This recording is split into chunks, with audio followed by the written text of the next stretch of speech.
Bonjour tout le monde, ce matin on va se transporter au 23 octobre 1679. C'est le meurtre de Jeanne Cook, une jeune femme de 20 ans. On ne connaît pas tout à fait les circonstances dans lesquelles elle a été assassinée, mais c'est surtout ce qui en suit qui fait que c'est un cas un petit peu particulier. Dans le sens, bon, on sait que c'est au cours d'une bagarre, mais au cours d'une bagarre... comment ça a été déclenché, on ne le sait pas.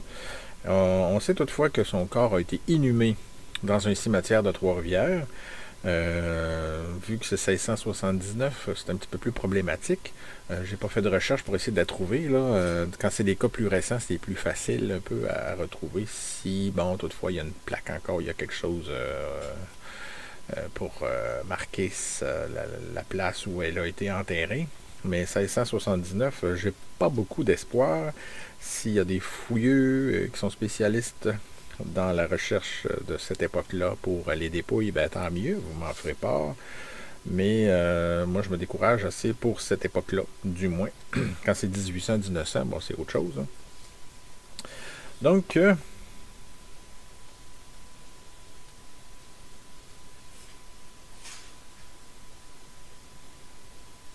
bon, le coupable, c'est Jean Ratier, dit Dubuisson, qui avait 32 ans. Lui a été condamné à mort pour cette affaire-là, et aussi a payé 80 livres d'amende au roi et 200 livres à Pierre Cook et les dépenses. Ce qui est particulier dans ça, c'est que il a été aussi, bon, on a vu un premier cas l'autre fois là, pour la question, la question c'est le fameux synonyme de torture, donc il devait être soumis à la question. Parce qu'on va voir que finalement, il n'a pas subi la sentence qui était prévue, parce que M. Ratier a fait appel de cette décision-là.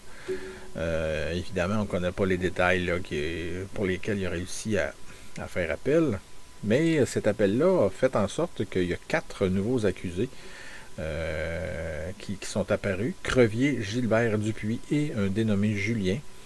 Bon, ils ont été accusés de complicité, eux autres, dans ça.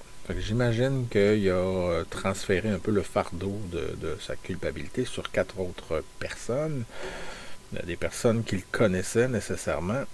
Et le jugement a été rendu par le Conseil souverain le 31 décembre 1680.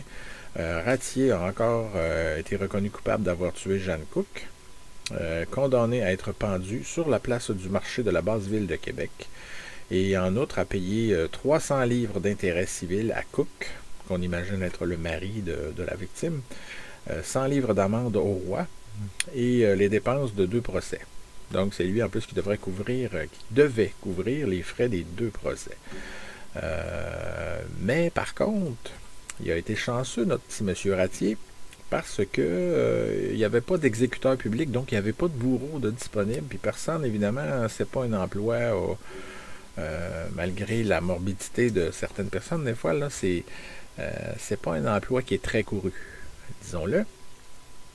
Donc c'est pour ça qu'il y a eu la vie sauve, M. Ratier, et il y a eu des conditions, évidemment, d'accepter lui-même à sa charge. On dit que par la suite, il s'est établi à Québec, sur la Grande Allée. Et il ne semble pas avoir récidivé. Fait que le fait qu'il n'ait pas été exécuté pourrait être un argument en faveur de ceux qui militent encore contre la peine de mort, parce qu'il n'a pas été exécuté, puis il n'a pas commis d'autres crimes. Donc voilà, c'est pourquoi l'aurait-on exécuté dans ce cas-là.